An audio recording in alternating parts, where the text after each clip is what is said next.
Hello everyone, my name is John and this is Motivation Theory Running, and today we're going to be discussing, kind of going over my lessons learned, my reaction to my Belmonte race, my DNF, my did not finish that happened recently. It was my first time not finishing an ultra marathon, so it has been a huge bag of mixed emotions and reactions and kind of pontificating and reflecting on what all happened. Ultimately, I dropped because of an injury, but there were a lot of things to learn in a race. It's not just the obvious, what could I have done different to prevent that? But there's a lot of mental side of ultras that definitely I want to address, and a lot of things were building up before this race and during this race. So in this video, I'm going to be going over the Belmonte DNF video that I put out a couple weeks ago along with you, and I'm going to kind of do a commentary, lessons learned, and discuss what was kind of going through my head in that video. So I'm glad you're here. Please make sure you hit that subscribe button, that like button, and thank you very much for joining me. So let's go ahead and get right into it. This was something I was super excited about. It had been quite a few years since I'd been to Belmonte. I have a lot of really good memories. I had family that came out and joined me the first time I ran my first ultra, and this was my first ultra, which was a super difficult ultra. Shockingly, I picked a 52.4 mile ultra marathon over 2 mountains for my first ultra, so it was definitely jumping in the deep end. It was 2014 when I ran that race. I brought along my family, one of my best friends since I was probably 10 years old. And she brought her husband and all her kids, and I had to pace her for about 19 miles of this through some of the more difficult parts. So it was definitely a different environment, different race, different mindset going into this race. And I don't want to say that I probably underestimated what I was getting myself into, because I don't think that it did. But I've talked about it in the past about how important it is to have that kind of support group with you. Starting it off this time was different. We were in complete pitch black dark at 5:30 in the morning. So it was really cool. As you're running down the road here, all you see is headlamps. So roughly 2.5 miles down this road, kind of, and I don't remember the elevation change along this road before we dump off onto the trail. You can see it was pitch black. 3.5 miles. A lot of routes. 36 minutes. It's kind of taking it easy. Some pretty rocky, rooty, technical nonsense. Going down to the river. At this point, I was feeling great. Eventually up to this switchback to Camp Marty. So I was talking to the people that were in front of me and behind me now, and we're all just kind of excited, having a great old time. We're making our way down this hill, down to the river, this little small stream. Of course, it's pitch black, as you can see. Even with my headlamp, you can hardly see anything. But you'll see here, you can't see it real well, but you can see the line of headlamps going up the mountain, which is a pretty cool thing. So you're just kind of drinking all this in. So I'm still in the kind of euphoric stage of this climb here. And you can see this climb is a significant climb over several miles. And here we are getting up to Camp Marty. At this point, I'm like, what in the world just happened? I was sucking wind. I couldn't catch my breath coming up this hill. And I don't even understand what was going on there. I think we're up to Camp Marty. 1 hour, 2 minutes.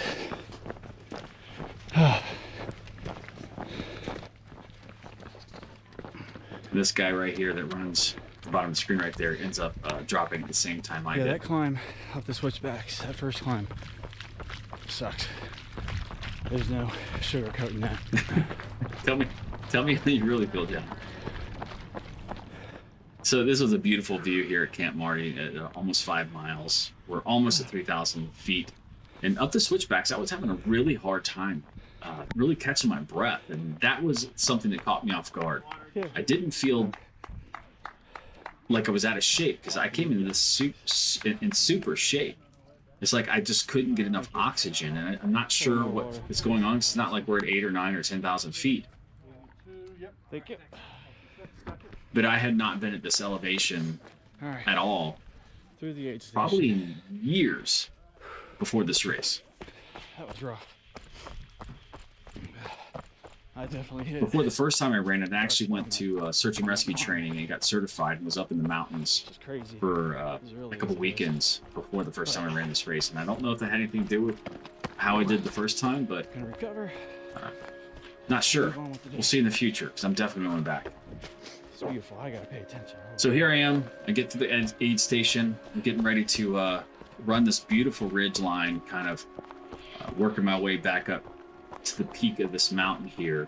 And this is beautiful. And so I had a lot of fun picking out the music to this. You know, I'm at mile 5.2.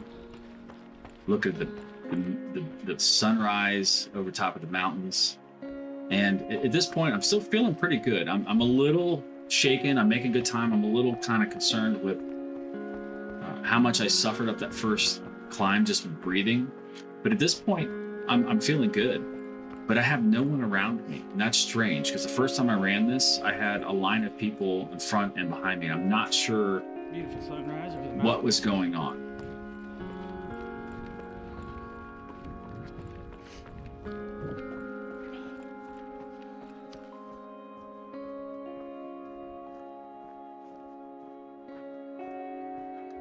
The video doesn't even give this justice of how pretty it was out there.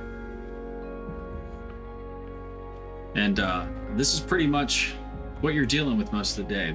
There was a lot of rocks, things that were really wreaking havoc on your ankles, your feet, your knees.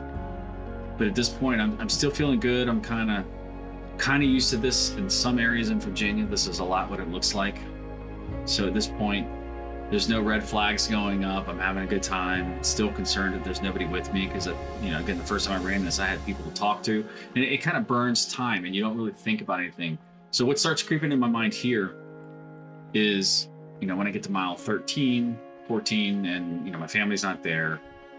And one of the things I carried into this race that I didn't talk about before is we had decided to go on vacation a couple days before this race. So now in my mind, I'm thinking I got to finish. One of the turns people make wrong turns on. I'm thinking, okay, I got to be okay to drive home after this race. So I got to run 52.4 miles, 5.6 miles, and then I need to be able to get myself in my car. I need to get home. I need to pack, and the next day I need to drive 6 hours, dragging a trailer to take the family on vacation. Mountain. That sucked. It's beautiful though. I love how honest I am. I say that quite a bit in a lot of my videos, like this sucked. But I'm rallying here in my mind. It's creeping in when I talk about this stuff. It's self-talk. It's that negative talk that kind of gets to you. And it so far in this race, I'm thinking about all the things I shouldn't be thinking about. That I have no one here. I have no pacers. I have no one around me. You know, my nutrition's going well. I'm fine with that. But I just really have nothing to no one to talk to and nothing to look forward to. And then I'm really starting to stress about, okay, when I finish this, I got to get home. How are my legs going to be doing? And what time is it going to be? I got to pack. I got to get the trailer loaded, and go on vacation the next day. And this starts to really creep in your mind as you start to kind of weaken a little bit. And this is one of the famous parts of Belmonte is this little climb right here as you're getting up to the top of the mountain. These rocks right here. You see pictures of this when you look up the Belmonte 50. And look at me, always filming, always the filmmaker here, looking, enjoying, taking pictures. I stopped and took selfies here that I posted. It's still in no hurry right now. I'm on pace, feeling good. Made it to the top there at 6.9 miles with 7 miles, 3,500 plus feet. And then I start to come down the back of this mountain. And this is where I start to go, I'm not making the time I want to. I thought I would make a lot more time up. As you could tell by how much I was how little I filmed coming down that. I didn't film because it was so treacherous coming down that mountain. I was really concerned with, you know, my legs and tripping, and I brought out the camera a couple times, and it's just like I would look at the camera and then hit and then scare the crap out, because it's like a sheer fall down. So you got to be careful. So if you're out there and you want to film when you're running, please be careful. Just got to keep digging. Going through some dark areas in the mind right now. So going through dark. So right now is normally when you're getting ready to come up on your first aid station where your crew can meet you, and I have nothing to look forward to. And so right now I'm seeing a little bit of that creeping in. I'm still thinking about, I rolled my ankle in a couple times. My knee is starting to hurt now. My knee is starting to hurt, but it hasn't really registered with me how much it's hurting. And right here, I have no family to meet me, no crew to meet me, so I'm in and out of this aid station quick. So we're 13.6 miles of Turkey Pen. Right. 16, I fill up my waters, and I'm on the 3 hours, 35 the minutes. road to the next aid station, which is about 3.5 miles. Just chugging along. Everything feels like a hill.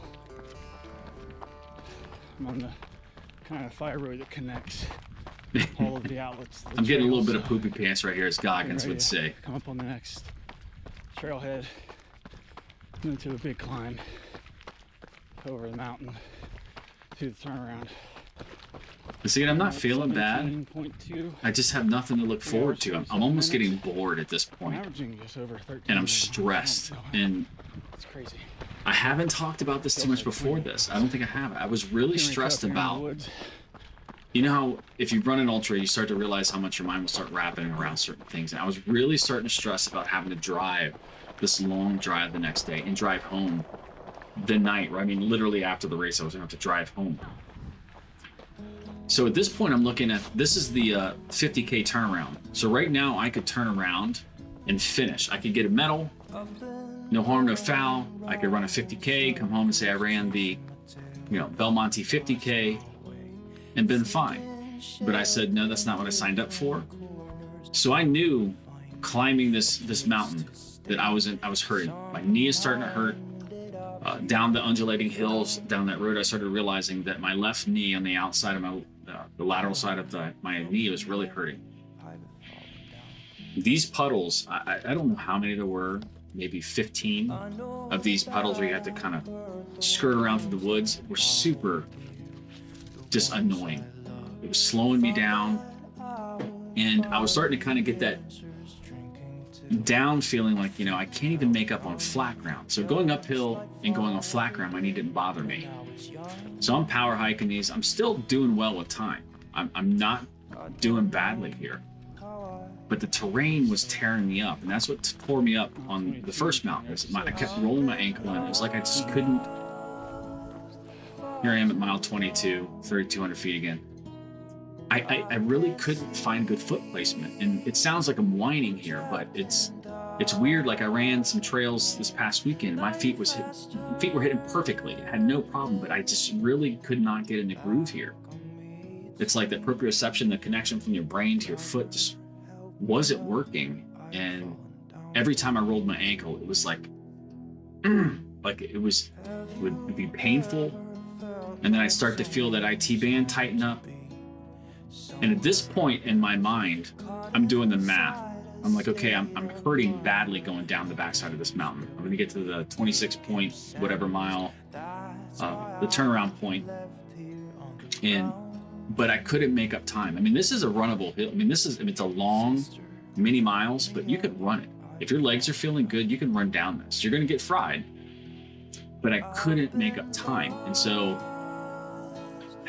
being an ultra veteran, you start to know when when the wheels are falling off, and you're doing the math, and you're thinking about whether or not you're going to have to drop, or if you're going to make the next cutoff. I mean, I've thought about and worried about cutoffs before, but this one I'm starting to get concerned because I'm coming down the backside of this mountain way too slowly. And again, I've been alone this whole time, and that was bothering me. I had no one to talk to, no one to motivate, no one to look forward to at the turnaround. Hours, 50 minutes. So here I'm mile 24 and a quarter. I'm running behind. I just can't get any speed. And so this is where I start to realize I think I'm behind. Boulders, non-stop. Sand. I really can't just find my groove.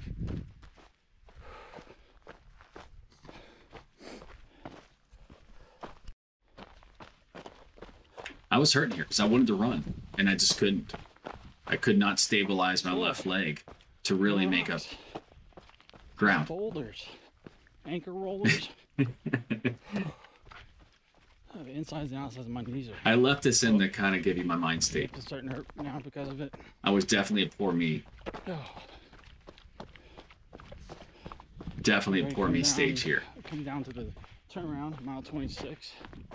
And now 6 hours, 8 minutes. Oh. I've had to work every bit of that. Holy smokes, warmed up.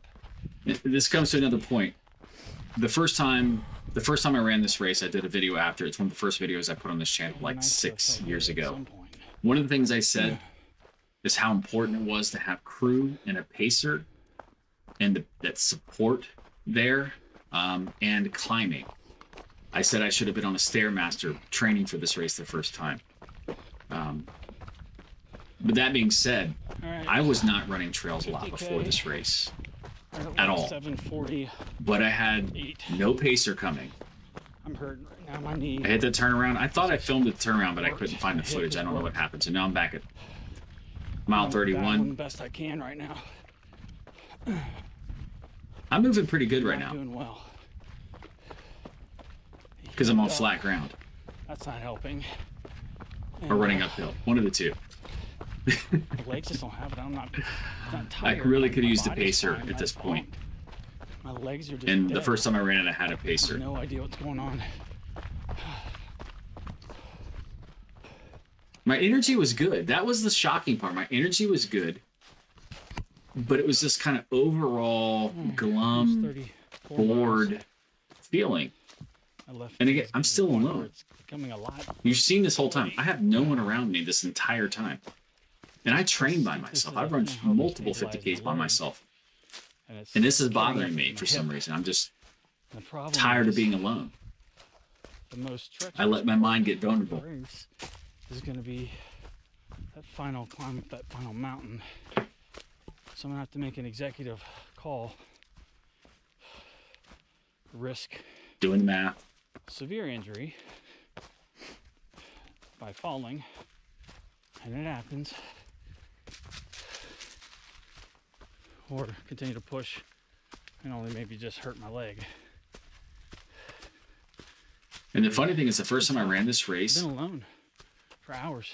Your mind forgets This race has been a lot of the details. So I don't remember how tough a lot of this was through these really rocky technical sections. Crew, pacers are key. It's funny how you can learn from yourself. It makes it worse when you know it. Yeah, key components. You know, crew and pacers are great. Oh, if you can battle through without them, in my interloopal races and things like that, 8-hour races, 12-hour races, it's not necessary. What I thought would happen to... Here I go. I ate it. Ate it. Coming down this... Get my sad sack music playing. You're stepping on this crap. You don't really get a sense of how steep this is, but this is 6 miles of pretty steep grade going down with those huge boulders. And I just start taking off. I get mad and I start taking off. I'm like, you know, I'm just gonna bomb this. And I ate it. I almost wish I was filming so I'd at least have the humor in it. And at this point, I'm still a distance away. I'm starting to now worry about being able to drive home. And I am out of water. And I'm severely dehydrated.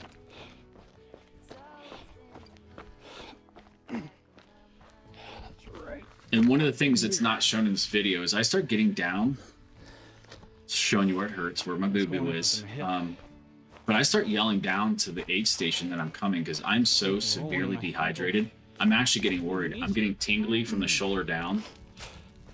I don't talk about it because I don't want to speak it, because I'm afraid if I start talking about it, it's going to make it real, and it's going to make it worse. But I'm tingling from the shoulder down at both my arms for some reason. 50K. And you can hear, there's no slushing. I have no water. But I thought I'd push as far as I could. And so when I'm probably 400 to 600 meters away from that turnaround, I'm yelling down the mountain that I'm coming, because now I'm freaking out. I'm thinking, I wonder if I'm going to miss this cutoff. They're going to be gone. Your mind plays weird tricks on you in ultras.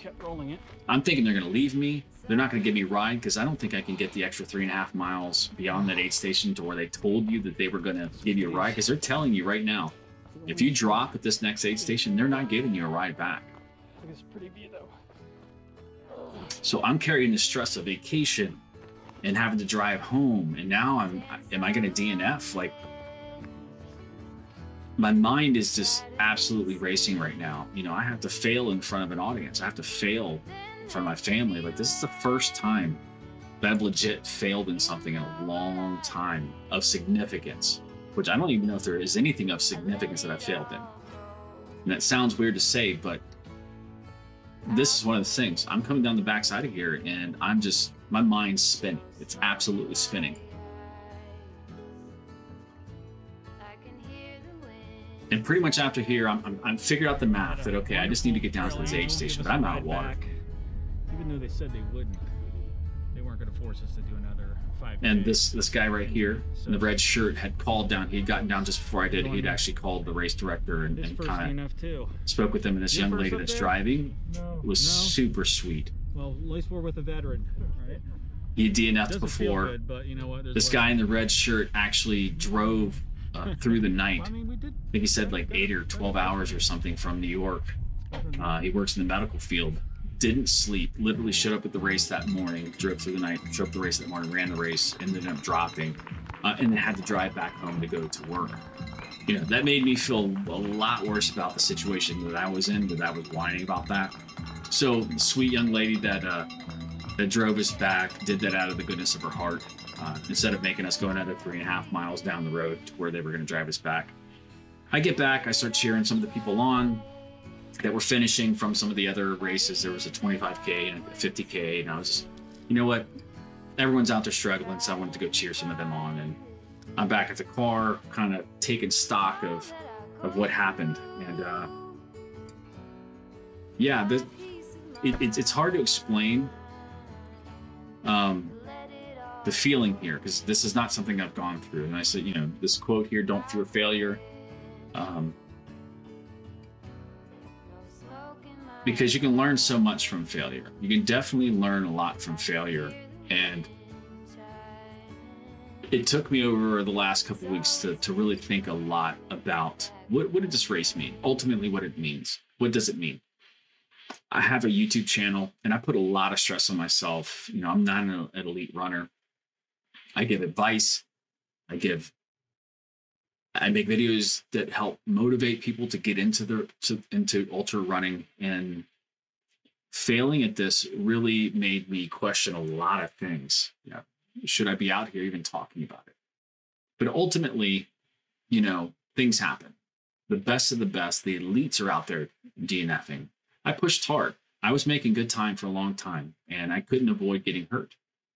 Can I finish this race? Absolutely. I finished it before. And I'm not going to concentrate on that. I didn't over focus. I kind of took stock. You know, I've matured a lot over the last 7 years, and I took stock of what happened. And, you know, I couldn't avoid getting hurt. Had I run more trails, maybe my mind and my feet would have been connected more, where I would have made better foot placement. And I think that ultimately what it is about foot placement, bad luck. And it's not mental toughness. I've been through it. I'm not worried about that. So, you know, I was always worried, like, if I ever stopped, would I then be open to more times where I would be like, you know what, I'm just going to stop. And this wasn't a stop because I had poopy pants or I wasn't feeling good. It was a stop because I was trying to save my knee. I had a race, which I have coming up here in 8 days, 7 days. It was just being smart. And sometimes you got to know when to pull plug, move on, live to fight another day. And ultimately, that's what this was. I do like to analyze kind of what happened. Like, why was I thinking the way that I did? There was a lot of last minute stuff, the vacation and stuff that came up just before the race. It kind of threw me off my game mentally. Was that ultimately why I DNF'd? No, it's not. Did it play a part in it? I have to just be transparent and think yes. Even with the injury, I think had I had more people there, adrenaline, you know, it just could have changed things. And ultras are a complicated thing. There's a lot of factors that play in ultras. That's why you see some people that could break records and just crush their field, and then the next time they're dropping in the same distance. Like, it's weird. You can never take for granted what could happen. You know, you can't base everything on what you've done before. Things change. Every race is a new race. So when I talk about mental toughness and kind of self-talk, do the best you can to put yourself in a good mind place. I was not in a great mind place going into this race for many reasons. No one's fault. No one's fault at all. It's just life. You know, I'm not an elite runner. I'm a guy who has a family and a job and things I got to do, and racing fits in around that. And sometimes racing is going to hurt because of that. But I have a lot of racing going on. I have a race here, again, a 24-hour race I've really been training for a lot over the last 14 months. And I probably have 3 or 4 more ultras left this year, running JFK 50 that I recently signed up for, and there's several more. So I just wanted to kind of walk through that race and talk to you all and kind of know where I am. A lot of well wishes, a lot of people, you know, just kind of boosting me up, lifting me up, and I'm good. I'm actually really, really good. I drove home thinking a lot about it, and there's just really nothing that I'm taking away from that race that is a negative. It is really not. You know, every event in life is a learning experience. You learn in the valleys of life. And I feel like a stronger racer now. Now that I got that out of the way, I got that L. I took that L. I took that DNF, and it's out of the way. And I know what to expect now. And it's given me some time to really think about things. I ran on trails the other day ran a half marathon. And part of that, half of that was on the upcoming race track that I'm going to be, race trail that is, that I'm going to be racing on. And it was just a good day. I didn't go out with any expectations on times or anything like that. It was just an absolutely beautiful day, and it just connected me with my love of trail running and why I do this, and why I create content for you all. So just understand, to fail is okay, especially in running. It's okay. Just learn from it, just like anything in life. So that's it. That's my Belmonte DNF. Probably won't talk a lot about it from here on out, but I wanted to just kind of put a bow on that with all of you, and let you know I'm doing good, and I'm looking forward to the 24-hour adventure trail race. I'm going to crush it this year. I really am. I have big plans, and I'm going to dig deep. I've already been doing a lot of mental Olympics here, trying to figure out how I'm going to work through what I already know is coming my way. The pain cave is going to be coming, but I'm not going to let it beat me. So I appreciate the support. I appreciate you all watching. If you enjoyed this, please smash that like button, hit subscribe if you are not subscribed, and go ahead and click right here. If you haven't seen the video, the original video, you can go ahead and click right here if you want to watch it without all my talking and my babbling. And best of luck to you. Come join this community. Join this community. Join us, and let's have some fun. I have a big race here this year, and I'm super excited. I hope you are too. So I'll see you in the next video. Click there. Thanks for watching. Trying to find